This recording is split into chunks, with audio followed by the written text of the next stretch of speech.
नमस्कार। आज के इस विशेष विश्लेषण में हम 2025 के नए टीडीएस ढांचे की गहराई में उतरने वाले हैं।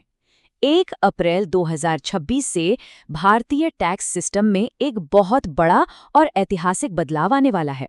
अक्सर जब भी नए टैक्स नियमों की बात आती है तो थोड़ी घबराहट तो होती ही है ना?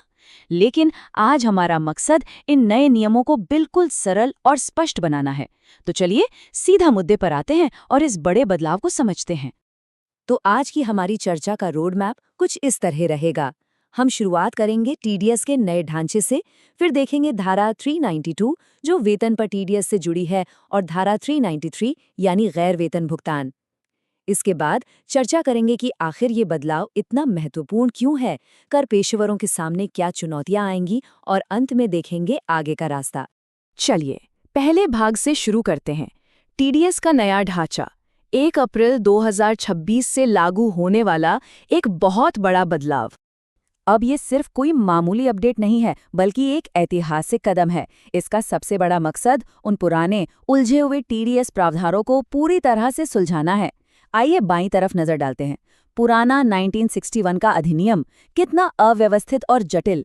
इतनी सारी धाराएं एक साथ काम करती थीं कि किसी का भी सिर चकरा जाए।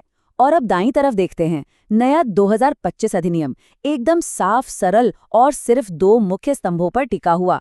मतलब सिरदर्द पूरी तरह से खत्म और एक बेहद शानदार, आसान तरीका हमारे सामने है। पुरानी 1961 अधिनियम को अगर अल्फाबेट सूप कहा जाए तो बिल्कुल गलत नहीं होगा।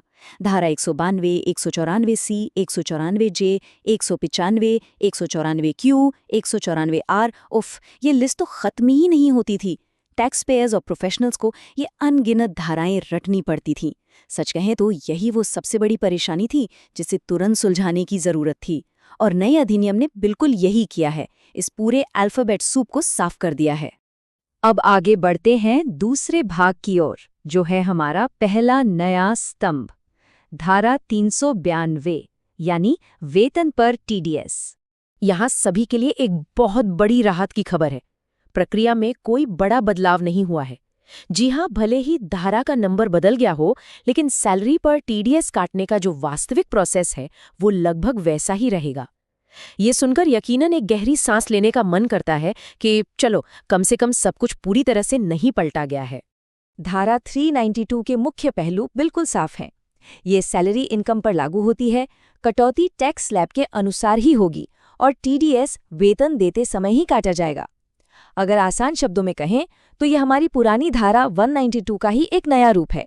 एम्प्लॉयर्स बस एक नए नाम के तहत उन्हीं पुराने नियमों का पालन करेंगे, कोई कंफ्यूजन नहीं।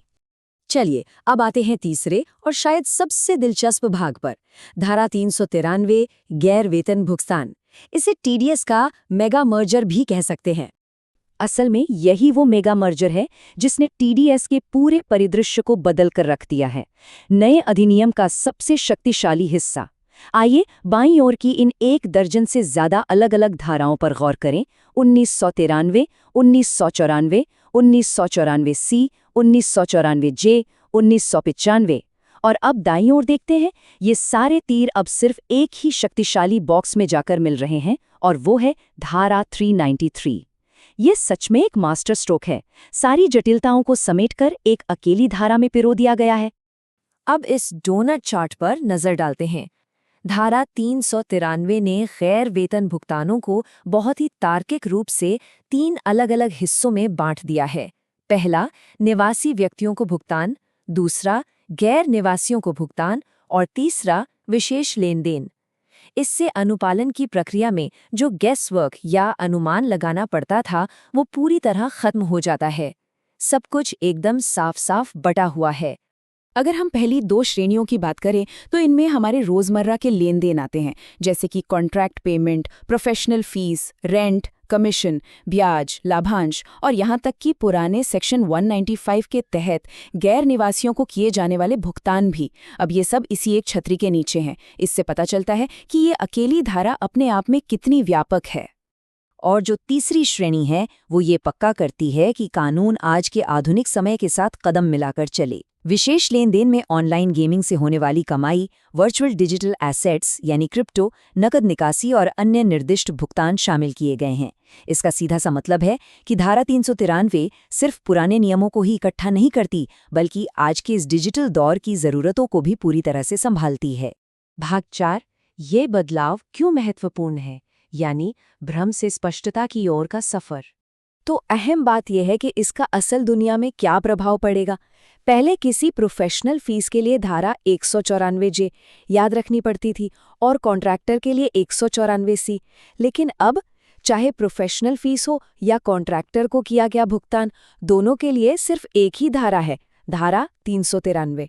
ये सीधा कॉन्ट्रास्ट साबित करता है कि वो दिन अब हमेशा के लिए लद गए जब बैठकर सोचना पड़ता था कि इस पेमेंट पर कौन सा सेक्शन लगेगा। अब आते हैं भाग 5 पर, करियर पेशेवरों के लिए चुनौतियां, बदलाव की वास्तविकता। हालांकि कानून सरल हो गए हैं, लेकिन इस बदलाव के दौर से गुजरने के लिए कुछ कदम तो उठाने ही होंगे। उद्योग के सामने मुख्य रूप से 4 काम हैं। पहला, नई धाराओं को अच्छी तरह समझना। दूसरा, अपने अकाउंटिंग और टैक्स सॉफ्टवेयर को अपडेट करना। तीसरा, अपनी टीम को नई प्रक्रियाओं के लिए ट्रेन करना। और चौथा, क्लाइंट्स को इस नई व्यवस्था के बारे में समझाना। सच कहूं तो ये कोई पहाड़ तोड़ने जैसा काम नहीं है, ये बस एक व्यवस्थित चेकलिस्ट है जिसे अप्रैल 2026 से पहले आसानी से पूरा किया जा सकता है। और अंत में भाग 6, आगे का रास्ता और दीर्घकालिक लाभ। शुरुआती दौर में थोड़ी बहुत उलझन होना तो लाजमी है, लेकिन हमारा पूरा ध्यान इसके बड़े और दीर्घकालिक फायदों पर होना चाहिए।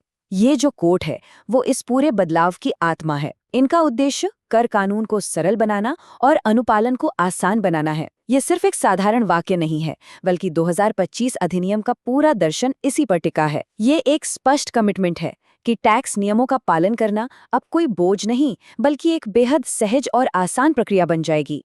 तो जाते जाते एक बड़ा सवाल सोचने के लिए छोड़ जाते हैं। 2026 तक इस नए सिस्टम के पूरी तरह से अनुकूल होने में उद्योग को आखिर कितना समय लगेगा? इस ऐतिहासिक बदलाव के लागू होने में अभी थोड़ा वक्त है, लेकिन क्या हम वाकई इसके लिए तैयार हैं? इस सवाल और इस बड़ी समय रेखा पर जरूर विचार कीजिएगा। इस विश्लेषण में हमारे साथ जुड़ने के लिए बहुत बहुत धन्यवाद।